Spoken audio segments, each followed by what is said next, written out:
Hey everyone, welcome back to the wrap up. If you haven't been here before, this is the official Raptors Republic live post-game show where we recap, we dissect, and we have some fun talking about the latest Raptors game. As you guys can see, the Kyle Lowry, where is it? The Kyle Lowry jersey is up. It is up and looking gorgeous, the black alternate. So I'm happy about that. Tonight, though, Oren, the Raptors were defeated by the Memphis Grizzlies 109-99, bringing the Raptors record to 27 wins, 41 losses on the season. I'm your co-host, Saul Abdi, again here with Oren Weisfeld. Before we even get into the game, though, we want to remind you all that as we approach the end of the regular season, we're getting very close. There will be a larger focus on the 2021 NBA draft and its prospects. Later in the show, myself and Oren will introduce a new segment where each of us will detail one NBA draft prospect for the upcoming 2021 NBA draft, which I am super excited for. People have been asking for it. I feel like every time we start this post-game show, Oren, people immediately bring up the draft. And guess what? Toronto Raptors lost again, which will make it easier for us to talk about the NBA draft that's coming up. Yeah, and just in terms of the kind of schedule, we're still going to talk about the games briefly that we just watched because this is a post-game show, but it'll be pretty brief before we get on to draft stuff. And we'll have guests kind of from draft Twitter, guys who focus more on the draft. Can't wait. Definitely after the Clippers game on Tuesday and after the Bulls game on Thursday, and maybe more, but we definitely got two coming up.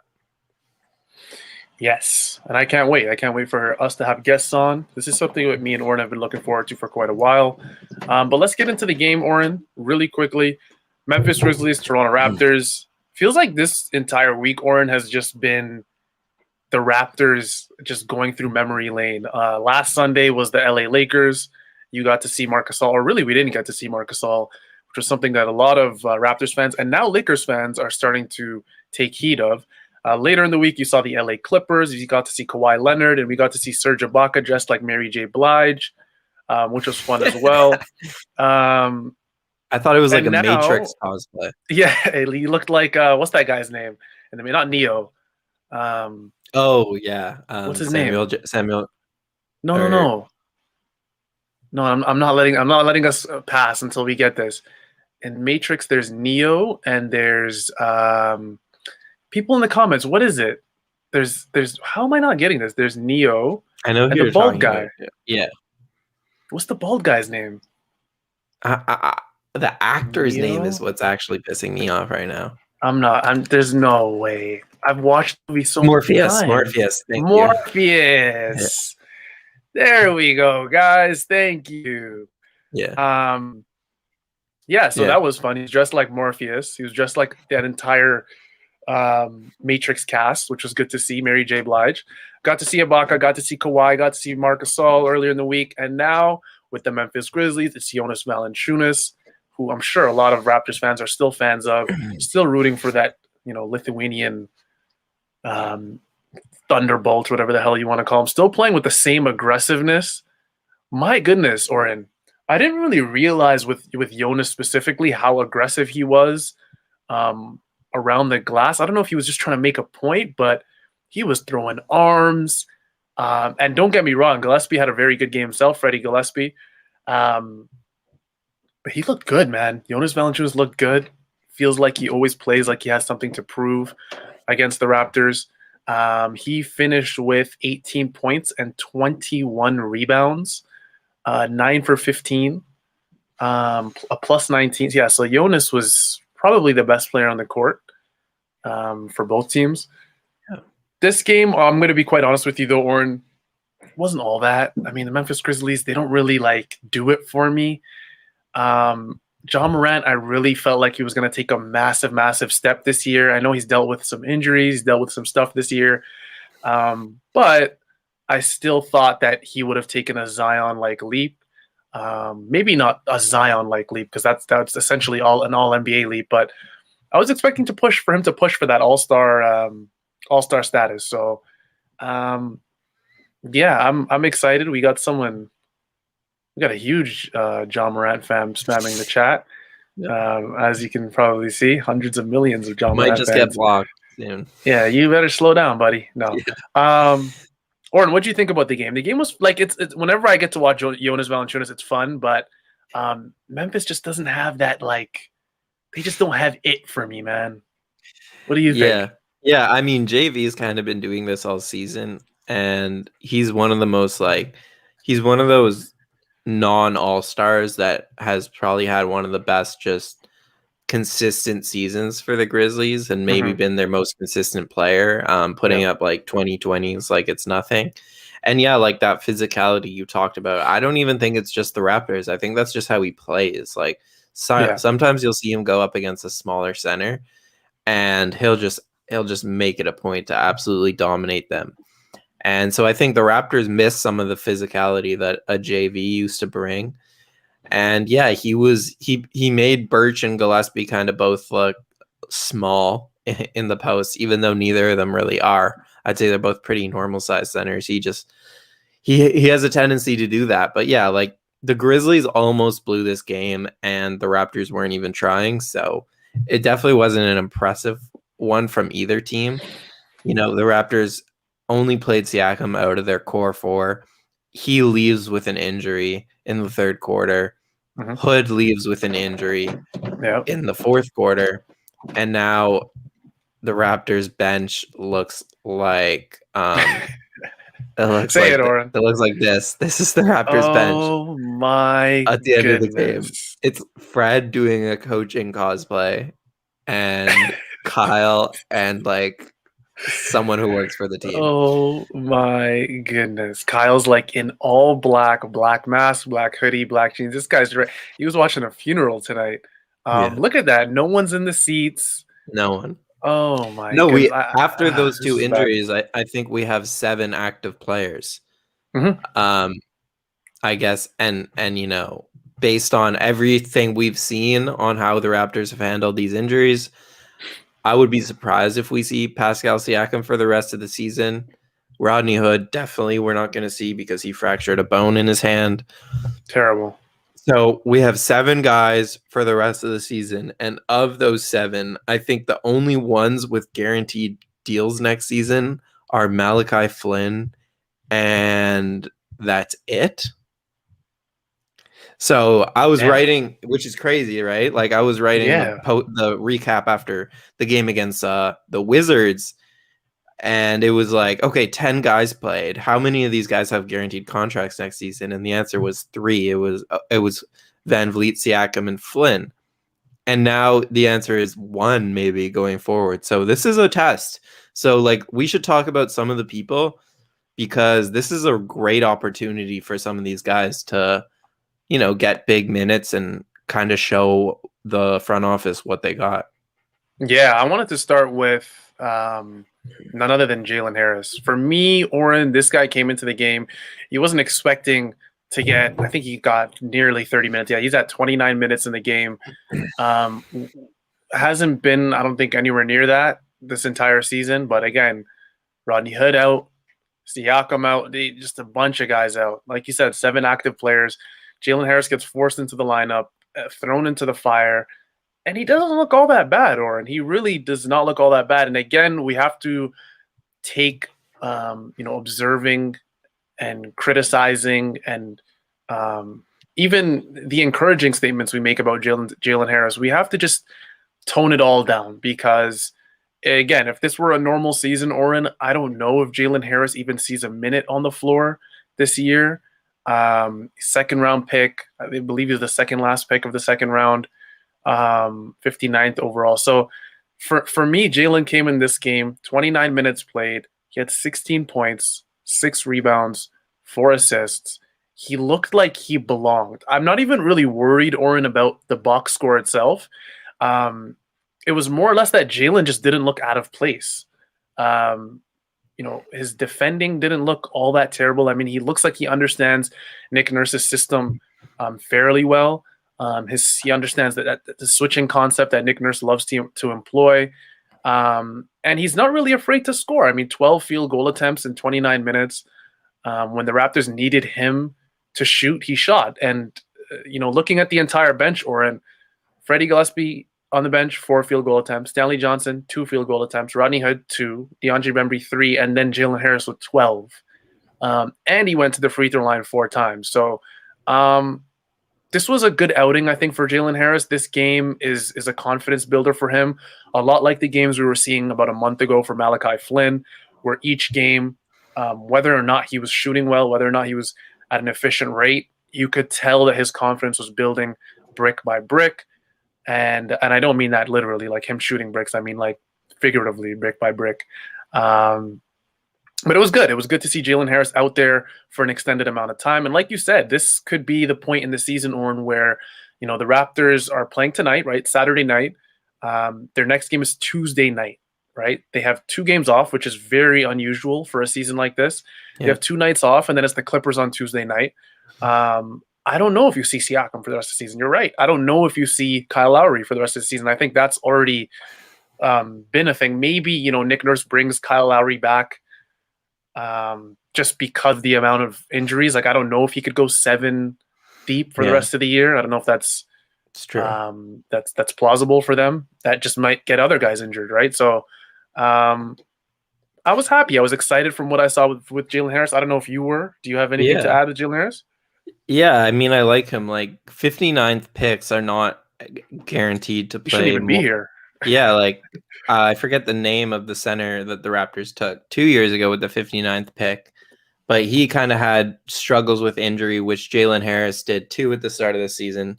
It looks similar, and then he only had 1 opportunity, struggled with injury all season, and then was waived.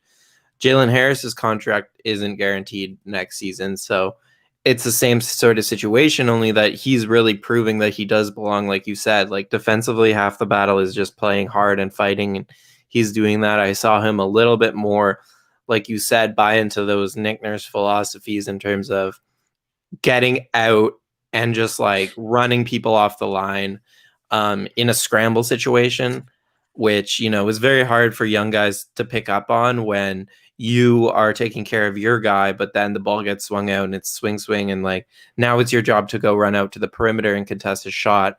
And this was the first game I kind of saw him do that a little bit more. And I think the biggest thing is like, just that he's such a good shooter, and more importantly, that he's such a willing shooter, right? Is like anytime the ball comes to him at the 3-point line and he has any space, he's going to shoot it. And when you look at the Raptors roster, there's just not a lot of guys like that, right? Who is it? Fred, OG, Trent? I think it stops there, right? In terms of real guys just willing to take any open 3. And that's like, it's very important spacing in the modern NBA, and the Raptors just don't have enough of it right now. So I think just based on that alone, that willingness to shoot and the way his stroke looks, I think he's just going to be fine in terms of getting that contract guaranteed and getting another shot at least to prove himself. He does have a lot of Norman Powell in his game, I think. He does. He looks like he dribbles the ball with purpose. He never really looks confused when he gets the ball, which is usually a trait you see in some rookies, where they get the ball and they're not really sure if their teammates trust them yet to drive the ball to the hoop or to take that felt a lot like Utah. And I know Utah's not a rookie, but earlier in the season, it was almost like when Utah got the ball, it was like, all right, Utah, like let us see something. Like, come on, like let's see.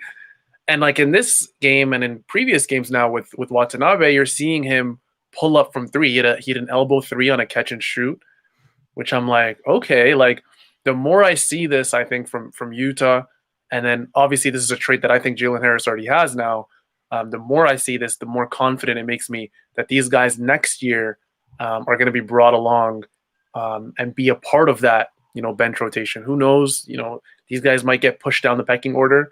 If Toronto really wants to become, a good basketball team where they've been in that anywhere from first seed, which I don't obviously think they're going to get next year unless something crazy changes, all the way down to like the 5th seed. Like if they want to get in that 3rd, 4th, 5th, 6th seed range, that mid Eastern Conference playoff race range, I think unfortunately guys like Jalen Harris, guys like Utah, as considering everything we've seen this season, the good and the bad, I've seen a bunch of people, Orrin, say, Jalen, he's gonna be so good as like a seventh man next year. And it's like pump the brakes, like let's relax, guys.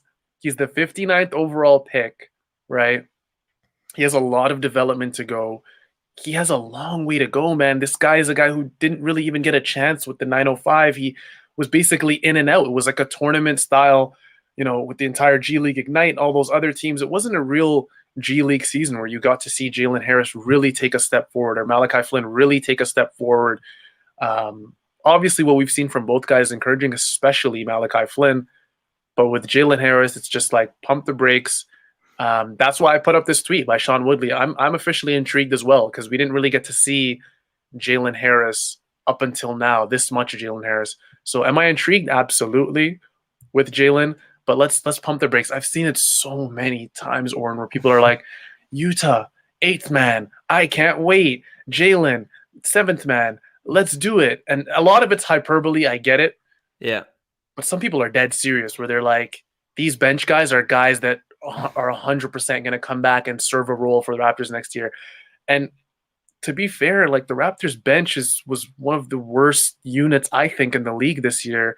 They're not consistent. Even in this game, Gillespie, I think, had a great game, but you got nothing from Stanley Johnson, 0 for 2, 13 minutes, 0 points, right? No rebounds, no assists, and a steal, couple fouls. You didn't get much from Rodney Hood. And again, I apologize because I know Rodney Hood's injured and I wish him the best in his recovery. He did fracture a bone in his hand, so I wish him the best. But you didn't get much from Rodney Hood. You didn't get much from DeAndre Bembry, right? 2 points in 20 minutes. Did help on the glass, 5 rebounds. But again, you just want more bench scoring. And I don't know. If you bring all these guys back, I don't know if you're going to get that, even with the Raptors player development system that they have. I don't know if you agree with that, but I just feel like everyone just has to get pushed down. Yeah, no, I do agree with that. Another year will definitely help in the development system. They'll definitely be a better bench than they were this year, even without anything else. But in an ideal situation, when you talk about like a championship contender, yeah, they all need to be pushed down a peg, I think. And also, I think when evaluating guys in terms of the good stuff, especially that they do right now, we need to be aware that these games often don't matter. And so, this game mattered for Memphis for sure, but a lot of the games we're about to see, that the teams that we're going to play have already determined their seeding. The Raptors already know that they're out of the ring. So what we see Raptors do in terms of good stuff, we need to take it with a grain of salt because the teams they're going against are not playing at 100%. They're entering the night like, the Raptors, whatever, right? So I just think that's important when we evaluate these last few games. But definitely. Yeah, I think, but Watanabe, he's never looked more confident, and he just continues to grow each game. Like, it's amazing the progress he's made in one season. If you go back and watch him play at the beginning of the season compared to right now, it's really night and day, especially the 3-point shooting. He's become a very willing 3-point shooter. Defensively, he was always good. But yeah, like offensively now, even he took a clutch time mid-range pull-up. And it's like, okay, like at least you believe in yourself a little bit more on the offensive end than you used to. That's going to be big for him. Yeah, and I thought he was really good. Yeah, absolutely. I'm happy with what I've seen with what I've seen, I should say, from Utah this year. Jalen Harris showed me a lot in this game. But I think you look back on this season, and as much as Raptors fans want to complain and say, we weren't in our home city, we didn't get to see our team play, we didn't get this, and we didn't get that. These are all valid concerns, valid criticisms, whatever you want to call them. But there were some good things, Lauren, that came out of this season. You saw guys like Jalen Harris, right, improve. You've seen guys like Malachi Flynn. Malachi Flynn won Rookie of the Month. Utah's looked a lot more comfortable. DeAndre Bembry has, had some bright, performances this season. Freddie Gillespie, you sign on a couple 10 days, and then you sign him to a longer contract, and he looks pretty good. And this game, 6 points, 8 rebounds in 22 minutes, a +5 in this game. We saw standout performances from Gary Trent Jr., a guy who, yes, he shot 5 for 20 in this game, 18 points, not the efficiency you're looking for, but we have seen what Gary Trent Jr. is capable of as a 22-year-old shooting guard. So We've seen some things, man. Kem Birch looks like a piece that, Toronto definitely probably wants back next year. Pascal Siakam, I think, all in all, has had a pretty good season. Kyle Lowry still looks like Kyle Lowry, maybe a little bit. We're getting a little bit less from Kyle Lowry, but from what I saw in the Lakers game, I mean, this is still Kyle Lowry. Fred has had his ups and downs this season, but again, Fred's had some pretty damn good games this year as well. People forget about that 54-point, insane shooting performance. Honestly, efficiency-wise, or maybe the best shooting performance this season overall. I forgot what he shot, but it was like somewhere around 85, 80%, I think, from the field. So Fred's had his bright spots. And the entire team, like I can just go player to player, player to player. But I think there are some good things that have came out this season there. Yeah. And then there are the concerns, like the real concerns where it's like, is Kyle Lowry coming back? Is Masai Ujiri coming back? And I think the biggest concern in terms of personnel is also consistency, because as good as these players have been in certain games or within a quarter or whatever, like a lot of the guys you just mentioned just haven't been able to put together a full 72 game season. And like COVID and injuries are a huge part of that, because it's really hard to get in a groove. Well, A, you're not home, and B, you're dealing with injuries and COVID. So I give them a lot of slack. But at the same time, Pascal Siakam has been up and down all year. Fred VanVleet has been up and down. Gary Trent, when he's not shooting, doesn't look very good. Malachi Flynn is going through a rough patch right now, right? Like all of these guys, Kyle Lowry has been very up and down this season compared to what we're used to seeing from him. So it is going to be a matter of I think if the Raptors next season not maybe play at their peak what we've seen this season, but even if it's a tiny bit below that, but it's consistently good, I think they're a top 4 seed. But if we see again swings like we've seen this season, then again they're going to be struggling to make not the play-in game. I think it's just a matter of doing the same things every night and being reliable for your team. Yeah, that's what it comes down to. Like I said earlier, Oren, in this game, Freddie had a great game. Freddie Gillespie is a guy that we've talked about quite a bit since the Raptors have signed him. I think it's been about a month now. He looked really damn good this game. And he had something to prove. The Grizzlies, I don't know if you remember, but he played for the Memphis Hustle in the G League. So the Grizzlies were his parent club. They didn't really give him an opportunity to be there long term. The Raptors did. So maybe he felt like he had something to prove to this team. And he played well. His per minute production was great. Seemed like he was all over the glass. He was giving, I don't want to say he was giving JV a hard time, but he was battling with JV, a guy who has 2, 3, 4 inches on him. JV is one of the better centers in the entire league. And a guy who played like it tonight. So Gillespie played really well. John Morant he was all right. I don't even really think he had that great of a game considering what we've seen this season. There's one possession where he dribbled it off his foot. He looked, Malachi Flynn looked like he was giving him trouble defensively. So I didn't really like what I saw from him. I already mentioned the bench. You didn't get much from Stanley Johnson or DeAndre Bembry. They were a net positive, but Did Stanley Johnson even play? He was very not noticeable. Yeah, he was not noticeable at all. He played 13 minutes. Oh, another 0-point night. I feel bad for him at this point. I'm not gonna lie. Yeah, 3 0-point games in a row, I think. Yeah, it's not ideal. It's tough. It's not ideal. I could get you too. Yeah, and you see why this guy said I could get you too. And you see why the Raptors, when they were a very good team in past years, and Stanley Johnson was on this team, he wasn't really on the floor. And that's not really a slight. It's just the hard, cold truth that when you're playing a guy like Stanley as one of the first guys off your bench just really isn't all that great. The Raptors had a ton of offensive rebounds, Oren. This was the story for a while now for the Raptors. They are attacking the offensive glass like crazy, Kem Birch and Gillespie specifically. And Oren, in this game, they shot more shots than the Grizzlies. They had 94 total shots.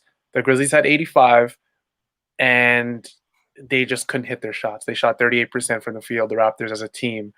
The Grizzlies had 17 turnovers. So the Raptors defense was actually pretty legit, but they scored 99 points. So It wasn't bad at all. Yeah, It's just that, especially on Ja. They really sent a lot of doubles at Ja. yeah, Made it and hard for Adrian him. Griffin actually mentioned it at halftime, that Ja was one of the obviously the team's, I think, mostly scouted players coming into this game. Naturally, I mean, it's John Morant. You're probably, when you're going against the Grizzlies, you're probably scouting for John Morant and Jonas. And then you got, JJJ, who just came back recently. I think he started in this game. Dylan Brooks, who I think is averaging 15, 16 on the season. Resident Canadian, so you always got to root for Dylan Brooks. And then Slow-Mo, Kyle Anderson. So, Oren, are you excited to watch the Grizzlies in the playoffs if they do make it, or in the play-in at least? Is this a team that you're looking forward to watching? Maybe Ja takes a step forward. Well, he did in the play-in last season against Portland. That was the game that really impressed me, because he definitely is the guy who, it doesn't, the bigger the stage, the better he is, I feel like.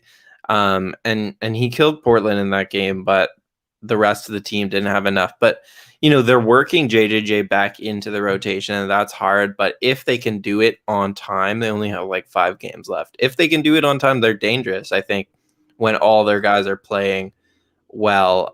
They have a very deep team. And if things work out well for them, yeah. But as things currently stand, they're probably going to have to go through either the Warriors or the Lakers. And I'm not going to pick, either of those to win. But yeah, I think we should get into the draft. Yeah, let's get into the draft. Speaking of the draft, and I know, guys, I'm going to go back to the game for just a second, but the Grizzlies have a very young core and I know before we get to the draft, I wanted to mention Brandon Clark, DeAnthony Melton, who's the guy I wanted the Raptors to draft, Desmond Bane in this last draft. All very good games. Sorry, not Brandon Clark. Sorry, he didn't have that great of a game. 2 points. People are going to fact check and be like, "So he had 2 points, 8 rebounds." The 2 he got was a dunk, so I kind of caught my attention. DeAnthony Melton and Desmond Bane had very good games, 15 points, 10 points respectively. So I'm happy for those guys. They have a very young team, the Grizzlies. So I mean, naturally, it would make sense for us to just get to the draft. Sure. Damn, I'm really looking at this team, Oren, and this is a really unusually young team. The Grizzlies are very young. Is Jonas their oldest player? Melton, Bane. I would assume so. Conchar, Tyus Jones. And they have a weird roster in that I think almost all of their players are signed through next season too. So they're a good candidate to consolidate their assets and try to package a few of those guys together for someone better, because they still don't really have that. They have depth, but depth in the playoffs, as we know, they need a guy. Yeah, I mean, Ja is a guy, but besides Ja, if JJJ can't do it, they'll need more than one. Yeah, let's get into the draft, though. Like I said earlier, guys, we are going to be starting a new segment where we are going to be introducing one NBA draft prospect each. I'll start, Oren. I'll also just say real quick before you go, but this doesn't mean that this is our favorite prospect or that this is the guy we think that the Raptors should take. I think we're just going to try to highlight some guys in the Raptors range. Basically, everyone knows the top 5 by now, so 5 to kind of 20 in that range, and just some potential lottery picks and maybe guys that will fit on the Raptors. But yeah, you go ahead and I'll play some clips.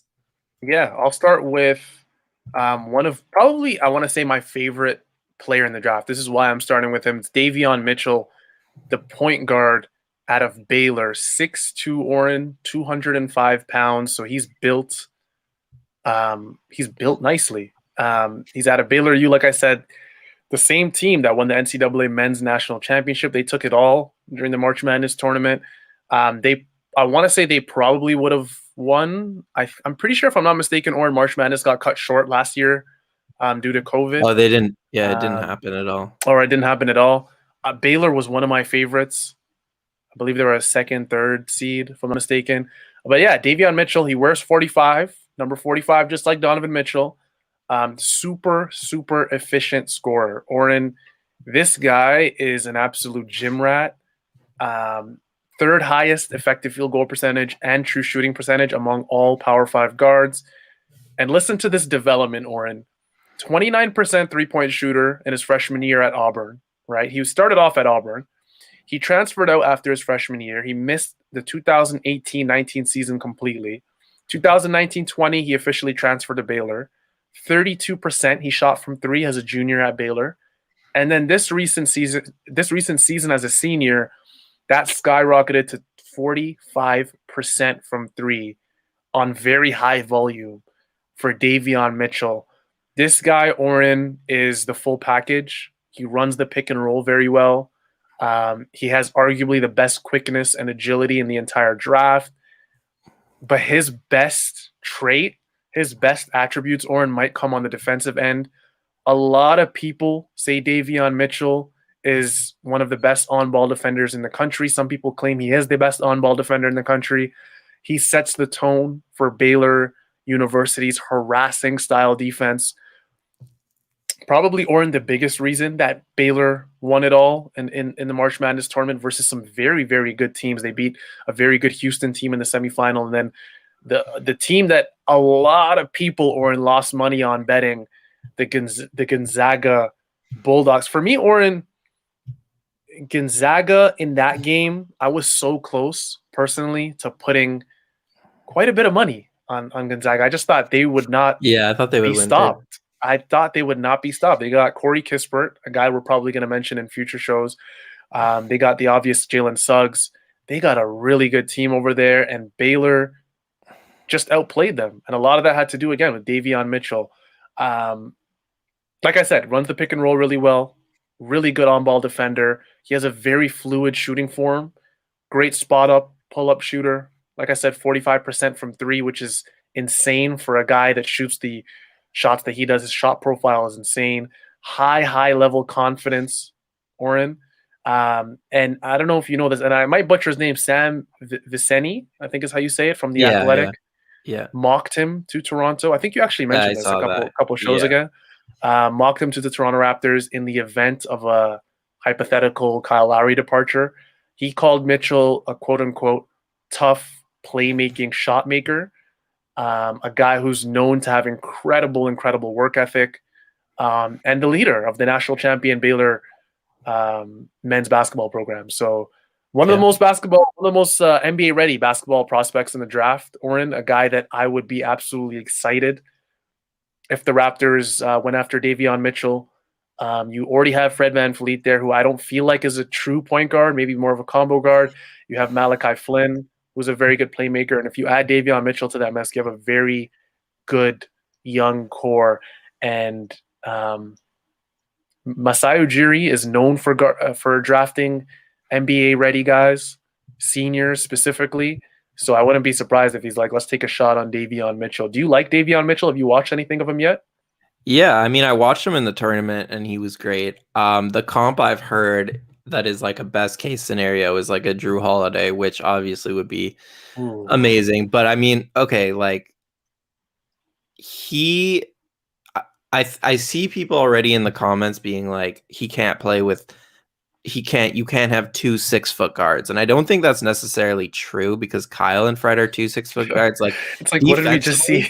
Defensively, I don't think it's an issue because, just like we said, both are good defenders, both play above their size. But offensively, I worry because I think they're both shooters, right? They're both guys who can make plays in the pick and roll, but neither of them are elite playmakers. Neither of them are elite. Neither of them are tall enough to see over a defense and make those like advanced reads. So I would worry about it in that sense because Kyle is such a good playmaker that he kind of enables these 2-point guard lineups, whereas I don't know if Mitchell and Fred would work in the same way.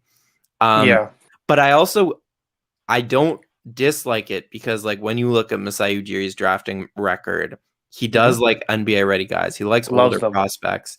He likes defensive minded guys, right? He likes two-way players. So all of these things are going for Mitchell, and Mitchell would help right away for sure. But when I think about Fred and Malachi Flynn there, I just don't know. Like, do you think he could play in a backcourt with Fred? Do you think there's enough playmaking there? Especially when you consider OG and Siakam and Birch. Like, it's just not a lot of playmaking for me. Yeah, you get a little bit. You get a good amount from Siakam. You get a good amount if he's beside Flynn, but you're right. It does kind of remind me of the issues you run into when you have Fred and Gary Trent beside each other on the court. Two very isolation-based guys who don't really rely on playmaking as a primary attribute in their Right. game. So I would worry about that quite a bit. But Davion, man, I watched this guy and I'm like, this is the full package. I don't know how people are really commenting that like the concern with him is size. It's like 6'2", 205. I don't care if it's in shoes or not.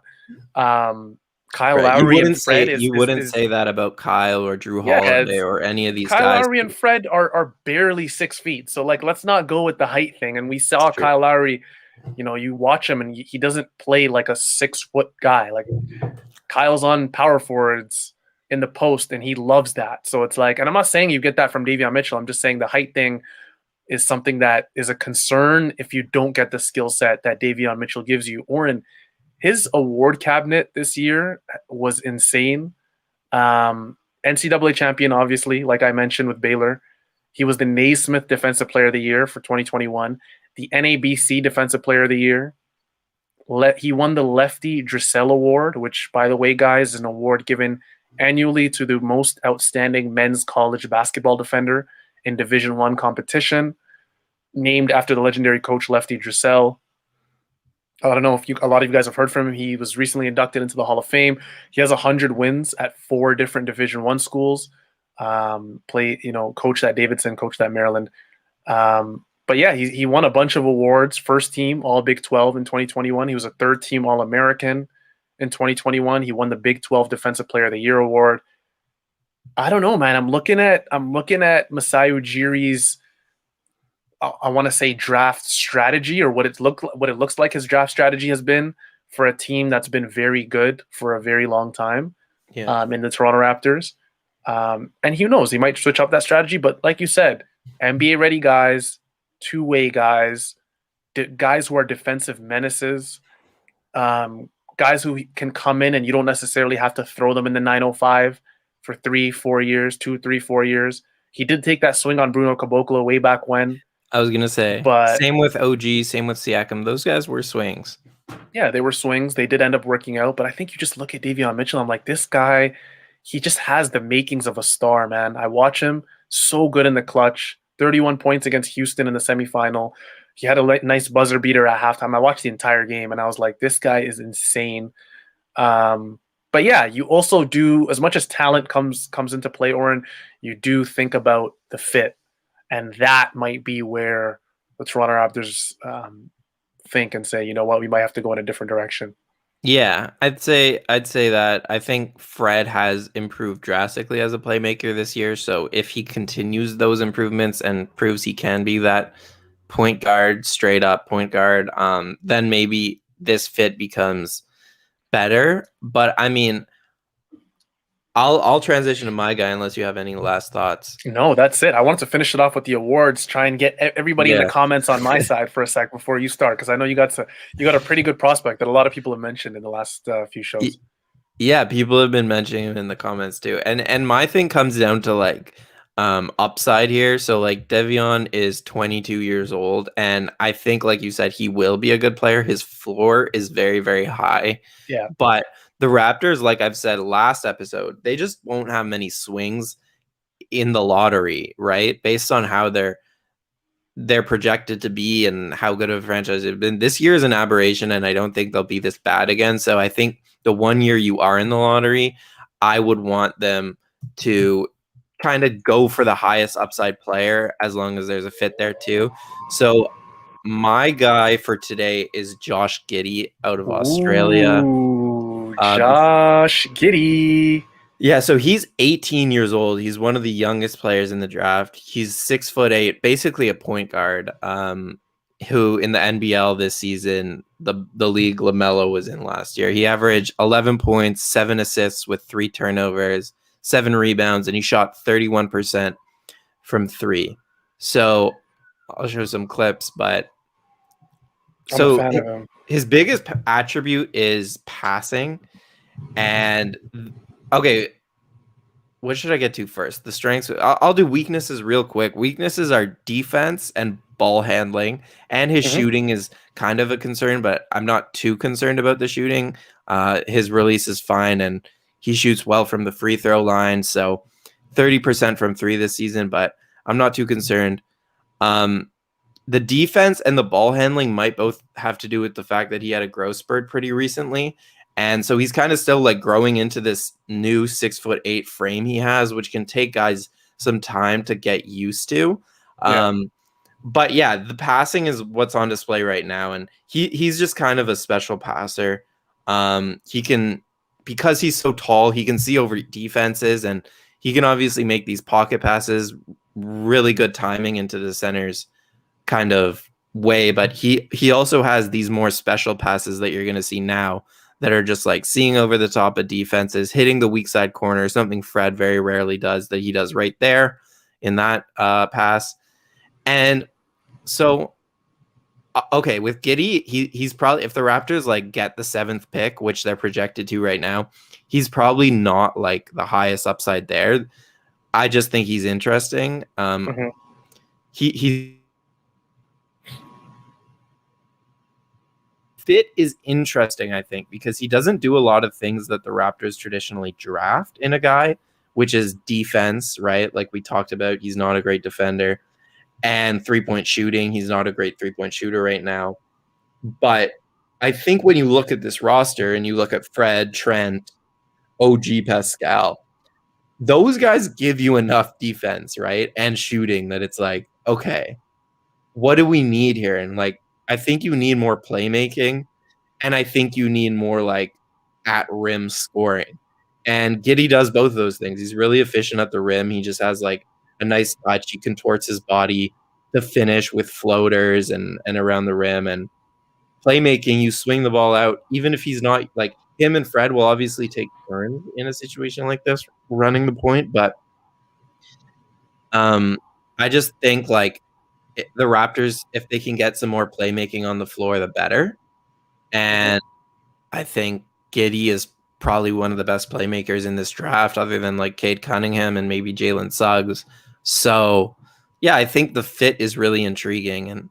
And then you think about like those lineups where maybe you go Fred, Trent, Giddey, OG, Siakam. He can definitely play in those small ball lineups, get hidden a little bit on defense with 4 really good defenders around him. That's why I don't worry about the defense so much, right? It's everyone else is a good defender. You can hide him. Fred's taking point guards. OG's taking wings. So you can hide Giddey. And then I just imagine him in those small ball lineups. He'd be a great addition there. So yeah, I mean, he's an intriguing fit. And like, yeah, watch these at rim finishes. He just has some finesse to his game. Yeah. Man, he's a good finisher. He's a good finisher, a good passer. Oh my goodness. Oh, you see how hard that was? So I don't know why they put this in the scouting report. Goodness. This is terrible. Oh no. He's okay, so we can laugh. No. I don't know if I'm drafting him just based on that play anymore. Goodness, that was harsh. That was really harsh. Bad fall. Yeah, I'm a fan of Josh Giddey. I still haven't watched enough of him, but from what I've seen so far, he looks like an advanced passer. He looks like a guy who has a good set of moves while he goes to the rim. Just a very good finisher. He's finishing with his right, his left. And playing in that Australian Pro League is not really all that much of a joke. Like that we saw, and I know LaMelo Ball's a totally different prospect, but LaMelo Ball, it prepared him really well. You could probably say for the NBA draft, playing these big, strong, massive Australian players, pros, 30-year-olds, 32-year-olds. So that's, I'm a fan of Giddey. I'm a fan of him. So like from the research that I've done, I'm showing my screen, sorry. From the research that I've done, the main thing that people are concerned about, I mean, he's 18 years old, right? So that's where like, and he's so new to that height. So that's where like the intrigue comes from. And he's also like had all these triple doubles recently, which is maybe why you've heard of his name. His draft stock is definitely going up. But yeah, people are concerned about his ball handling. He can't really go left, and he just is awkward dribbling as high as he is now. And he also doesn't like, I think that's the issue as of right now. But you kind of have to. I mean, every single person we're going to go through in these next couple games has flaws, right? So you want to go with the guy who you think can overcome their flaws. And I mean, he's 18 years old and he's just went through a growth spurt. So those things kind of make me think that maybe that ball handling can eventually come around. Yeah. But it's really anyone's guess. That's why the lottery is so hard, and that's why a player like Mitchell is a safer bet to just be good right away and be good for many years for sure. Josh Giddey is 18 years old. Am I reading that right? He's born on October 10th, 2002. Oh, he's a Libra like me. Let's go. Is that what you really got out of it? Come on. October 10th or in 2000. Yo, I'm getting old, man. Guys are getting drafted and they were born in the year 2002. Oh my goodness! I remember when guys were getting drafted, and I was around my year. We're way past that. I'm 41 years old. No, I'm joking. Yeah, Josh Giddey, he's good. I like him. He's a point guard. He's listed as a point guard. He's 6'8". He has really good size for a point guard. He gets to the rim pretty well. I don't know if that explosion and that athleticism that you saw in the NBL is going to translate to the NBA because everyone's faster, stronger, more athletic in the NBA. Right. You're not going to be able to blow past guys like that. And even when Josh Giddey didn't blow past guys and his finishing, you're not going to be able to finish on guys like that in the NBA. But what we've seen, like the bag looks good from Josh Giddey. His passing is on a whole nother level. You don't see usually in a draft super advanced passing. You usually only see that from the top prospects. You saw it from Malachi Flynn in last year's draft, who operated the pick and roll like he's been doing it for 30 years. Yeah. I'm excited. I don't know if I'm 100% on board with Giddey. I still need to watch him a little bit more. But from what I've seen so far, I got to remember the kid's 18 years old. So yeah. And like I said, he's probably not the guy I would take if we finish 7th. But the more I kind of looked into this draft, the more I think the Raptors could potentially trade back, because if they do get a pick around 7, from what everyone's saying, picks even 5 to 20 are really just based on fit and what you like and what you need and who you believe in. Like, there's so many guys that are bunched together. So yeah. I think there's definitely a possibility to take a swing on 2 guys and get Giddey closer to 15 if that's the route they go. But like, upside, like he averaged very similar average to LaMelo last season, but as of right now, he just can't be the same playmaker because of the handle. He can't get into the lane as easily as LaMelo did. He can't get past guys as easily as LaMelo did. So right now, I was listening to Sam Vecini's podcast, Game Theory. It's good for draft stuff. He was saying, like, right now, he's more of a secondary playmaker who can play on the weak side and attack like a, rotating defense. But if he ever does develop that handle, then he can definitely be your primary guy and be special. Yeah. No, I'd be excited, man. I honestly had no clue he was only 18 years old. That, to me, is probably the most intriguing part of his profile, the fact that the kid was born in the year 2002. There's a lot of room to grow for Josh Giddey, a lot. Mm-hmm. And if there's one team that I probably want to thrust him into that developmental process, it's probably the Toronto Raptors. Yeah, okay. They want us to do a tankathon sim. I know. So. I was literally gonna say we promised them one tankathon simulation every single show. Right. So we'll do this for you guys really quick. We got before you start, Oren, we got what last time? 9? 9. Yeah. Okay, so if we don't get higher than 9, we might just stop doing this altogether. Right. Here we go. Here you go. Oh, 8. We moved up. We're gonna go one up every show. This is not gonna be fun. 8, not terrible, but I mean, I'm looking at like I want it to get to like 5, 4. I don't think like there's, to me, like I'm looking at this. I see a lot of people doing tankathon simulations, and I'm just like, I'm not even gonna get my hopes up for 1 to 3. Draft lottery night is gonna be crazy, man. Because if the Raptors finish 7th. 32% odds of getting a top 4 pick. Like that's very legitimate. So that's going to be a crazy, crazy night, and we will be live for it. We definitely will. I wonder who they send. I'm trying to think. There's so many worthy. Yeah, there's so many worthy people that they can send. Yeah. You can send OG. You could obviously just send Masai. who I feel like probably deserves to be there more than anyone, or the GM, Bobby Webster. You could send a guy like Wayne Embry, a legend in Raptors folklore. You could send so many people, man. Damon Stoudemire, maybe. Do you send a Damon Stoudemire? Maybe you send a retired Vince Carter. People are going to get mad at me. I'm not saying send Vince Carter. People don't get mad at me now. Who else can you send? Would you guys be mad if Toronto Raptors sent Chris Bosh? Or would you be mad?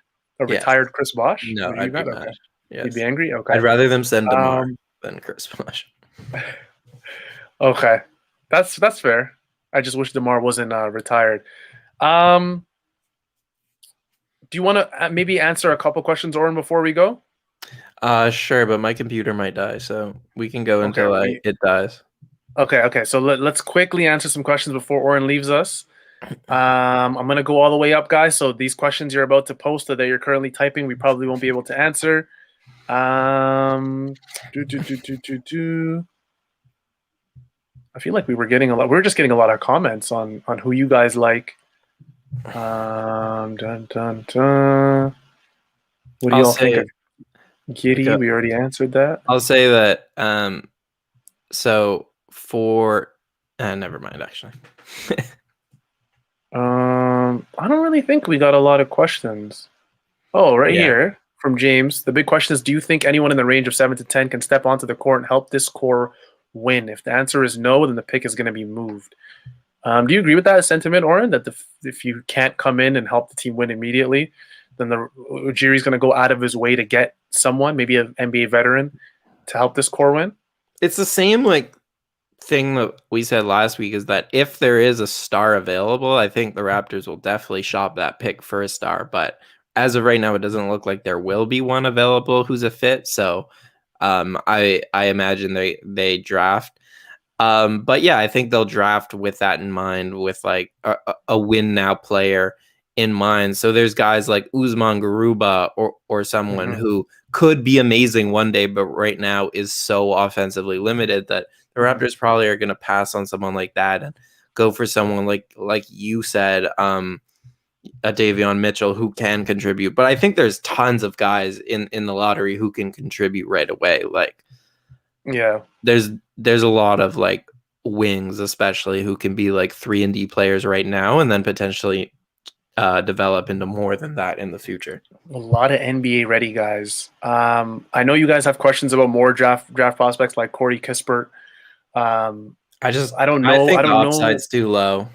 Yeah, again, another guy with probably a high floor. I saw a lot of Joe Harris comparisons. He can just shoot the lights out. Matt Thomas. We could get Matt Thomas. Yeah, we can just get Matt Thomas back. We'll get into more draft prospects. I'm actually very excited. This was a lot of fun.